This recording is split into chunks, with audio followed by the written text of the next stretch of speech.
Oh, thank you. So bear with me. We've never done an event this size before, so I got this off the internet.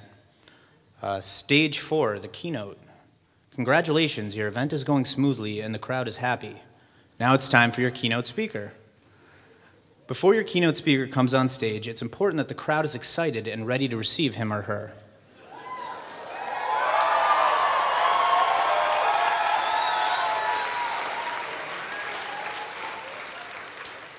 There are many ways of warming up the crowd. The most common is asking them a rhetorical question that forces them to rediscover their own high level of enthusiasm. One example is asking them if they're ready to see the keynote.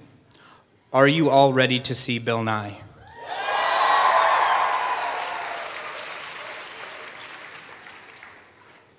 Remember that when directing your question to the audience to sound enthusiastic, nothing kills a crowd like monotone. Are you all ready to see Bill Nye?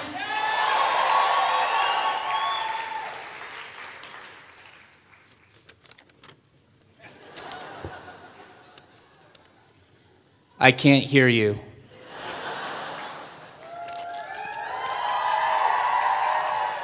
My name's Adam Goldsmith. I'm with the Columbia University Coalition for Sustainable Development, and I have the honor of introducing Bill Nye. Bill Nye graduated from Cornell University College of Engineering in 1977 with a Bachelor of Science in Mechanical Engineering. Then he went to work for Boeing. He worked in the aeronautics industry about 15 years and found himself drawn to entertainment, where most of us know him from. From 1993 to 1998, he had a hit show that ran for 100 episodes and earned 18 Emmy Awards.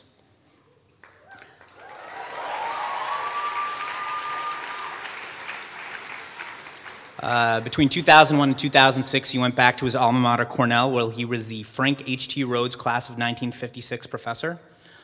He holds multiple patents, 6 honorary doctorate degrees. He's the author of 3 books, including a most recent one, Undeniable, The Evolution and the Science of Creation. It was kind of interesting that, as a kid, I watched him and he kind of grew up with me went from teaching me science to being an avid warrior for scientific truth. Between evolution and global warming, he is out there making sure people hear the truth. So please join me in welcoming Bill Nye. Thank you, Adam. Thank you.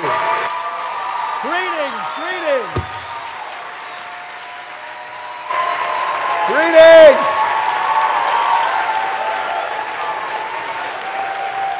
Ladies and gentlemen, boys and girls, kids of all ages, it's great to see you all. I was really excited about this talk until just a couple minutes ago. No, somebody came up to me and said, is Bill Nye your real name? And I said, well, it's William Nye. It's William Nye. Well, why did you change it? Well, we're going to be here for a while. No, greetings, you guys. I am going to try to give you some perspective on nuclear energy based on my own experiences. And you will hear, of course, my own opinions, which are correct, and the huge time saver in describing this business. But for me, our story begins with my dad, my dad went to Johns Hopkins, which is an okay school, all right. And he wanted to marry a woman that went to Goucher College. Now, Goucher is a liberal arts school now in Towson, Maryland. Used to be in the city of Baltimore, and back when we had such things, I guess we sort of still do, it was Goucher was the sister school to Hopkins, not unlike Barnard and some other school in New York. And so, am I going too fast? Okay. Now, when you get a degree from Barnard, it says Columbia on it, right? Yeah. Anyway, her father would not let them get married until she was graduated from college. So my dad had what seemed like a good idea. He wanted to make a lot of money quickly, wanted to get a nest egg up for his bride. So he took a job on Wake Island. I don't know if you've ever heard of Wake Island You go to Hawaii, and then you go about that far again, another 5,000 nautical miles into the Pacific Ocean. And there's this very small atoll, coral reef thing, and it's tactically very important. You would, if you were a business person doing business in Asia, you would fly from San Francisco to Pearl Harbor, refuel in Pearl Harbor, and then fly from Pearl to Wake, refuel in Wake, and then fly on to Midway or Shanghai or one of these places. And when the thing started, the only way to get there was by seaplane, the famous Boeing Clipper, very sexy Art Deco looking plane. And my father and the crew were building an airstrip. So he was a construction worker, but he was the college kid. He was the quartermaster. He did the accounting or something. So nobody thought, really, in the spring of 1941, nobody thought that the Japanese military would attack. That's ridiculous. Come on. There's no such thing as climate change. Come on, that's crazy. And so everything was cool in the summer of 1941, but I don't know how familiar you are. It was December 8th on Wake Island because of the international dateline. That was December 7th in Hawaii. And so Pearl Harbor was bombed and Wake was bombed the same morning. Wake Island was bombed. And these guys fought back for 2 weeks, but they were eventually captured by the Japanese Navy. And most of them were taken to prisoner of war camp in China. Oh, look, if you guys get a chance to be a prisoner of war, I don't do it. That's what I got out of that. So you guys, I think this is an extraordinary story, and it's just stuff that happens. My mom was, the woman who became my mother, was graduated from Goucher College in the spring of 1942. And her boyfriend, her man friend, had disappeared. These guys on Wake Island, nobody knew what happened to them for months. They did not have any radio. They did not have the internet. What? Yeah. No Facebook or Twitter. Yeah. No internet? Bill, what did they do all day? Yeah, I don't know. Yeah. It's disturbing, isn't it? Just thinking about it. So the dean of students at Goucher was a woman named Dorothy Stimson, who happened to be the first cousin of the Secretary of War, Henry Stimson.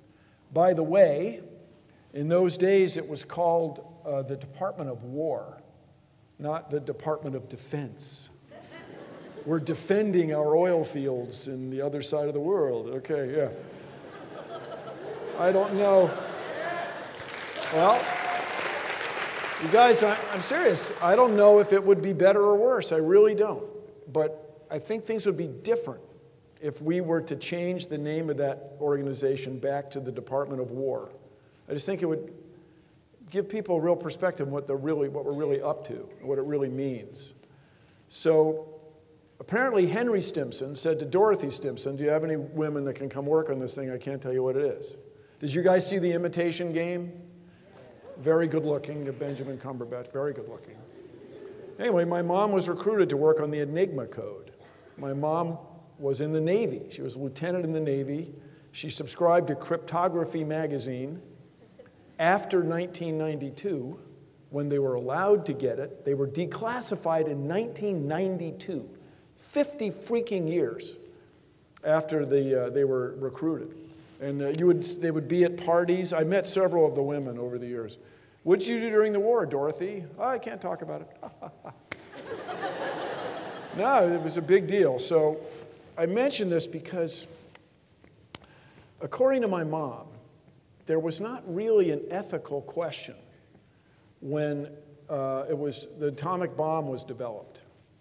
Should we drop this bomb? Is this really ethical? Drop it, man! Like, get it over with. The people were just terrified of the Japanese military. Japanese soldiers had a reputation to fighting to the death, which apparently was very well deserved. And people in the U.S. were scared that this thing would go on for 5 more years.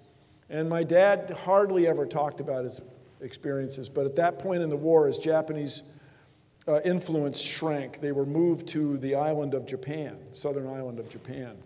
And he tells a story about this guard who was 15 years old at this point. All the adult guys were gone. Japanese guys were gone.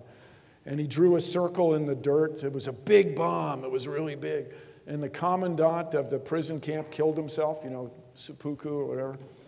It was a big deal. So nuclear weapons, as you saw, I'm sure, in the film, I hope you got this one, have been tied very closely to nuclear energy ever since the whole thing was figured out. And another story that I just think is just so amazing. The most romantic story I know has to do with the atomic bomb. Has anybody ever heard of the Compton Effect? Oh, yeah, Bill, what? Is there anybody who took physics? One guy. Okay. The Compton Effect. So Arthur Compton discovered that you can steer electrons just like waves of light, and the Compton Effect. Anyway, he was a young guy at the University of Chicago, and he was recruited to work on the Manhattan Project to make these nuclear weapons. He was a mathematician, I guess. And he arranged for his wife to get security clearance. And it's quite expensive. I had security clearance for a while, and the FBI comes to your neighborhood, and they ask your neighbors, you know, has he been spending a lot of money? You know, does he do drugs? Is he a communist and stuff? Anyway, so General Graves, who was in charge, the Army guy in charge of that project, according to legend, took Arthur Compton aside. You know, dude, I'm not sure he said dude, it was 1942. Arthur, you got to get to Los Alamos. You got to work on this matter of national security. Let's go, go, go, go, go. And besides, dude, why do you want security clearance for your wife? We got work to do, you know. She is, back in 1942 terms, just your wife. You know, what does she know? So Arthur Compton said, I just want to be able to talk things over with my wife. That gets me. He didn't want to have to keep secrets from his wife.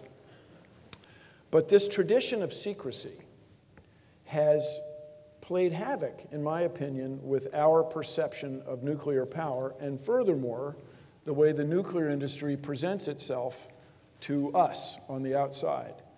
Now, if you don't know the premise of the bit, as we say in comedy writing, the premise of the bit is you dig up this uranium, you clean it up somehow, then you fission it, it gets really hot, crazy hot, and then you run a steam generator just like you do with coal or natural gas or oil.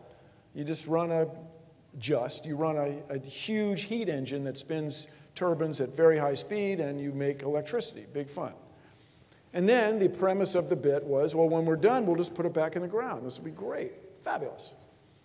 Anyway, when I was a kid, we went to Hechinger's Hardware to look at a bomb shelter, which we were going to build, and we filled bleach bottles, these are Clorox bottles, with water for when the nuclear weapon was exploded. We just go downstairs and wait it out. Everything will be fine. Anyway, it turns out, as you may know, to be fantastically more complicated than that. And then another just amazing story. Have you guys ever heard the expression, the cross-section? So it's a cross-section, you're familiar, you cut a log and there's the tree rings, but they use this, physicists use this to describe how to get neutrons to bump into other atoms, as though they have a cross-section, as though they have a width. You know, we all think of atoms and neutrons and protons and electrons as particles, which is a really very good model, but you know, it's like nature, and maybe they're not really particles, and that's just how we think of them. But at any rate, they use the term cross-section. It turns out only about 0.7% of the uranium has the right cross-section. And you may have heard this expression, uranium-235. It's 92 protons and all the rest are neutrons. Then most of the uranium, the other 98.3%, is 99.3%, is uranium-238, has 3 more protons, 3 more neutrons. All right, so it was Niels Bohr, who was at lunch, and apparently he figured it out, and he got up from lunch, and he ran walked quickly to the blackboard, and he drew what they needed to do to realize all you got to do is take the uranium ore and put it in fuming nitric acid and some, I guess, hydrofluoric acid, and then you can make uranium hexafluoride. Simple. The most deadly freaking stuff there is. And you may have heard people talk about the centrifuge and all the controversy about having centrifuges in the Middle East and so on.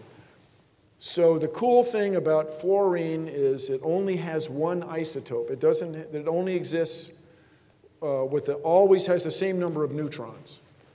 So you can spin this stuff in a centrifuge really fast, and the heavier stuff goes to the outside, and then if you're really skilled and careful, you can get the lighter weight stuff, literally lighter weight, lower mass stuff, closer to the middle. And then there's several other processes, and you can enrich it from 0.7% good stuff to up into the 80s, 84% good stuff. And that's the stuff that fissions, that gets hot on its own. And so it's extraordinarily complicated. Now, I was the MC of the Department of Energy Science Bowl for a couple years. It's the coolest job, because what you get to say over and over, this may only appeal to some of the people my age, over and over you get to say, here's the toss-up. And, oh, God, here's the toss-up. It's just the greatest. And I'll just tell you, the people, the kids, the high school kids from Oak Ridge, Tennessee, are just butt kickers. They're so smart because all their parents are a bunch of physicists and chemical engineers and all. Like, here's the toss-up. What meat? Rubidium? Is right. It's just, anyway, it's so complicated to get uranium to where it's fissionable that it makes it different, really, from other types of heat-fired turbines, like coal. You burn it, it gets hot. I got it, I'm there, I got it. And I don't know if you've ever heard of a fluidized bed, which we use in coal plants. You turn coal into like flour. It's so fine. And then they spray it out into a furnace that's all on fire all the time. And this greatly increases the efficiency of coal-fired plants. But it's still just burning coal. There's no uranium hexafluoride and fuming nitric acid and all this stuff. So the complexity of it has really been troublesome. And the secrecy that was required to develop these processes that allowed the United States especially to develop the first nuclear weapons, this stuff is still with the nuclear industry, this secrecy. Now, with that said, the U.S. Navy has a lot of nuclear reactors. In fact, I'm not sure exactly how many there are. If they told me, they may have to kill me and so on. But they're very good with it. They fission the stuff in the conventional way, get it hot, and they run steam turbines, they run submarines and aircraft carriers all over the ocean.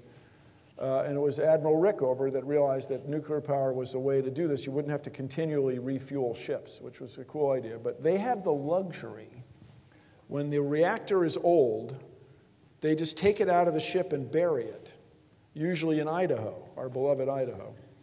And that's good. I mean, you can bury it, for a long time. And are there any Idahonians here?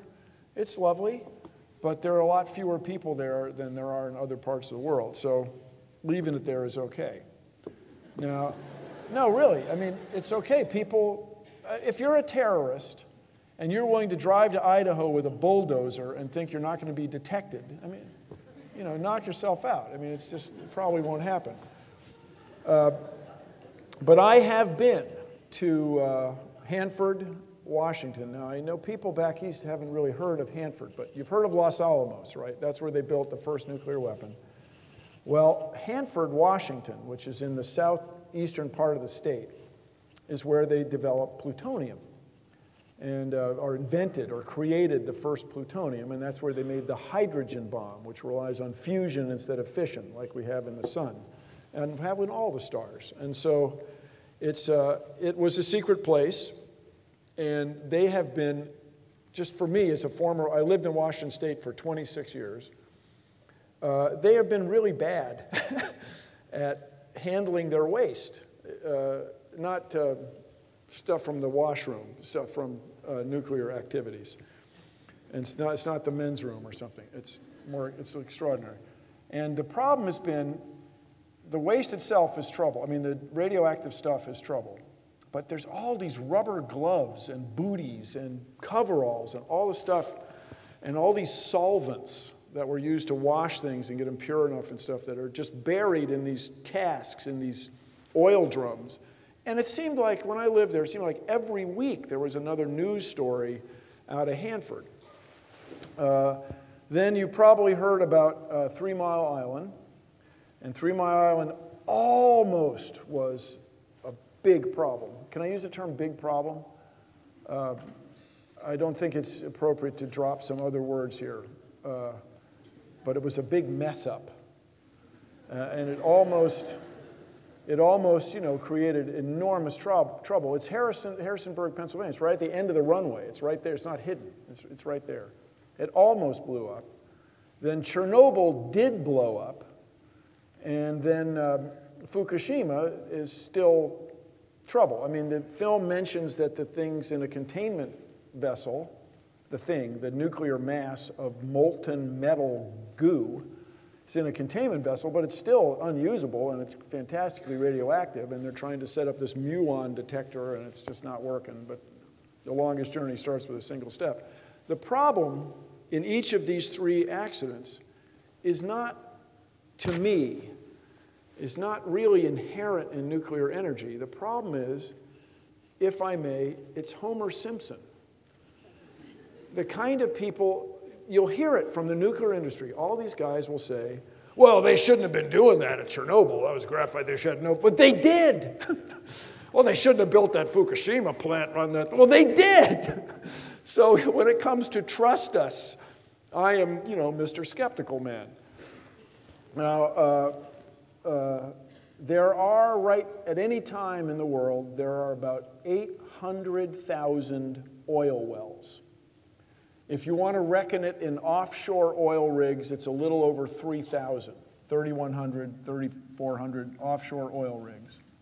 When one of those messed up a couple years ago in the Gulf of Mexico, people in Deepwater Horizons, people were like totally freaked and demanded that something be done right away. Well, right now, there are 432 commercial nuclear power plants. There were 433 till Fukushima. Anyway, just wait till there are 43,000 or 14,000 nuclear power plants. There's going to be another accident. There just will be, because it's humans. It's not this idealized bunch of people running the things. There will be another accident, so we just have to say to ourselves, is that worth the risk? Can we manage the risks? And this is where I want you, as voters and taxpayers, to kind of figure that out. Now, I've been to Yucca Mountain in Nevada. And you guys, look, you don't have, this is not rocket surgery, okay? You're at Yucca Mountain, it's a tunnel in a ridge, way up a hill, a big mountain. And you go over on the parking lot to the railing, and there's a stream down there a couple hundred meters. Like, it's way, way above the water table. So you're telling me that in the next 1,000 years that no nuclear stuff is going to get in the stream and go to Las Vegas? I mean, come on, kids, dude. And Yucca Mountain was largely a political thing, to just trying to get something done to keep the nuclear industry going. But if nothing else, everybody, nobody in Nevada wants it. Nobody in Nevada wants nuclear waste put there because of all the experiences they've had with Trust Us, where we know what we're doing with the nuclear industry. We're going to do this at Yucca Mountain. And then you go out there and you go, dude, this is never going to work. Have you heard of Alloy 22? Alloy 22, the key. It's going to be the stainless steel. You can buy it. It's a Hastelloy thing. It was supposed to be corrosion resistant for 10,000 years. Dude. Now, in the movie, you saw them point out that the conventional nuclear plants, light water reactors, as they're often called, have produced waste that's dangerous, like the Navy produces waste that's dangerous for 10,000 years. Hey, wait, we've got a new one that's only dangerous for 800 years. Okay, what? 800 years. The Roman Empire, which was pretty much a butt-kicking government, all right, it did not make it 800 years. I mean, everybody just get it in perspective. When people are talking about having dozens and dozens of nuclear plants that are going to do something safely for 800 years, do you think the United States is going to be here in 800 years? I mean, will it be the Federation with Captain Kirk flying around? I don't know. But it is a haughty thing to imagine, it is hubris to imagine that a society can do that. With that said, maybe we can. Maybe we can produce power in a way that's good enough. Now, by the way, when it comes to nuclear waste, as I say, there's a lot of trouble with the ancillary or secondary waste, but also, in Paducah, Kentucky, where they did the uranium hexafluoride and stuff, they had all kinds of solvents, PCBs, polychlorinated butyls, and trichloroethylene, and uranium dust on stuff. Uranium dust. I mean, it's just not your first choice. So you have to have something really hot to make something spin, but you have to have something cold. And the expression is a cold reservoir. So the way I describe this, if you had a tea kettle and you boiled water in it, and then you had a pinwheel or something, a turbine like that, and spinning, and then you connect it to a generator somehow, and you make electricity cool or hot, and then you're out of water. You're out of water, so you add more water, and it boils again. Okay. Well, then you go, I'm tired of adding water. In fact, you have to shut it down to add water because it's under pressure, right? You can't just put a funnel on it because the steam would come out of the funnel. Whoa. So you have to shut it down to add water. So, okay, I got an idea. We'll make a duct, a tube that goes around the turbine and comes back over here, back into the tea kettle. Cool. This will be great. So it works for a few moments. The boiling steam goes, spins the turbine, goes up to the thing, back in. But after a while, it's a thought thing, thought experiment. The kettle gets really hot, the duct gets really hot, your little pinwheel gets hot. Everything gets hot and under pressure. And the pinwheel stops. Do you follow me? Without a difference in temperature between hot and cold, it won't spin. And when next time you're in a cab, you'll notice that the outside is colder than the engine, which is about, typically 1,000 Fahrenheit, 600 Celsius. And so you'll find, actually, if you design fuel injection systems, cars are more efficient on cold days, strangely enough. So these power plants in Washington State were built on the Columbia River. Now, if you guys live back east and stuff, I got to tell you, it's a whole nother thing. The Columbia River is a huge freaking river. I mean, it's just an enormous thing. We really don't have anything quite that big back east. Mississippi is pretty big, but anyway, they were going to build 6 power plants along here, and the idea is you have this nuclear fuel getting hot, and then you cool it with the Columbia River. Anyway, because of the controversy of nuclear waste and all the trouble people have had at Hanford with all the secrecy and the low-level waste, they only built one of them. They only finished one of them. Columbia Generating Station is Washington Public Power Supply number 2. And it's cool. I've been there. It works great. These guys running the stuff. There it goes. And they have security. There's people with machine guns standing around.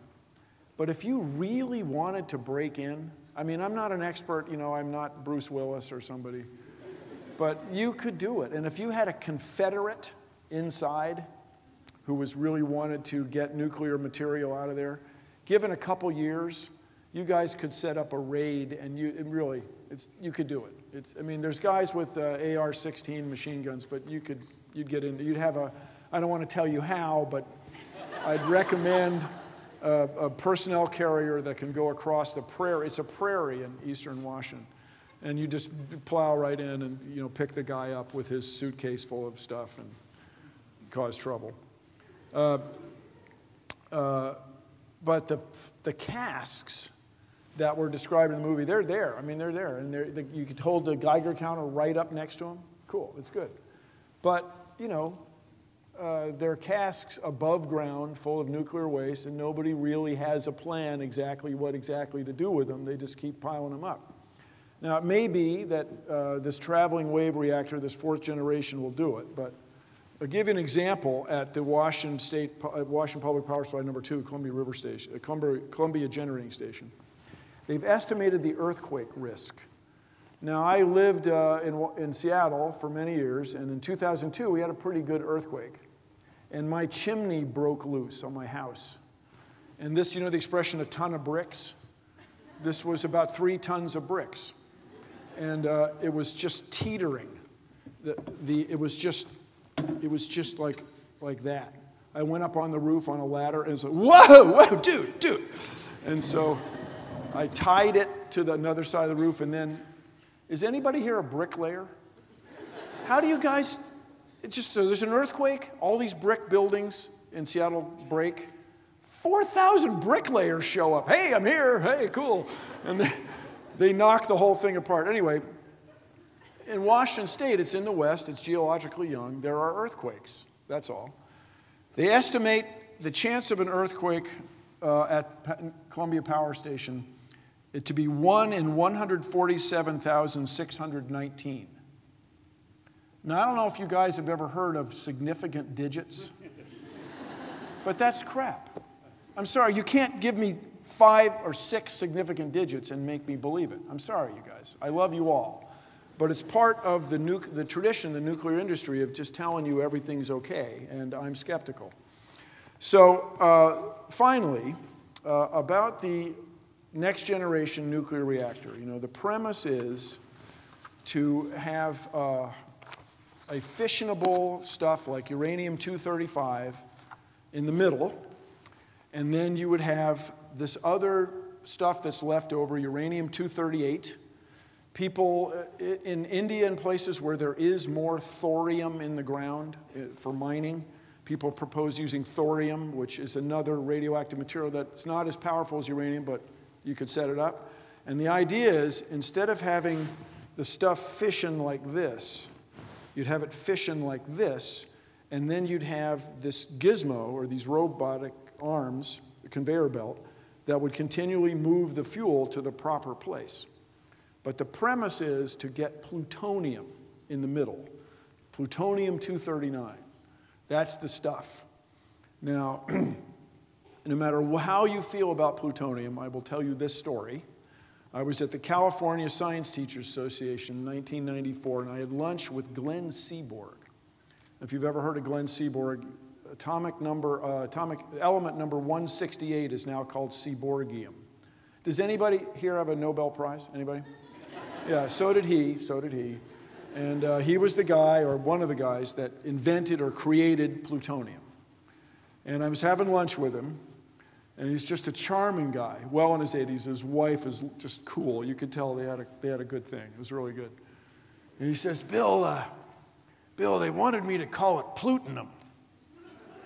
But come on, plutonium, it sounds a lot cooler. Yeah, Glenn, yeah, it does. And then he told me they wanted, by long tradition, they wanted the atomic symbol to be PT for plutonum, but he insisted. Glenn Seaborg told me this to my face. It's hearsay when you hear it. To my face is how we talk in junior high. To my face. He said, I insisted that the atomic symbol be PU because this stuff stinks. Some of it has a half-life well over 10,000 years, in a substantial fraction of a million years. And he said at lunch, it's the heaviest of heavy metals. You bear in mind, uranium's a metal. Thorium, these are metals, They're like gray if you see it in pictures. Anyway, he said if you breathe just a few micrograms of plutonium, it'll kill you. Like arsenic, it'll replace the phosphorus in your DNA and kill you. So it really is dangerous stuff. And the premise is to have a robotic machine that moves this stuff around without any failures for 60 years with plutonium in the middle. It may work. It may work, but as voters and taxpayers, I just want to give you that perspective. Thank you very much.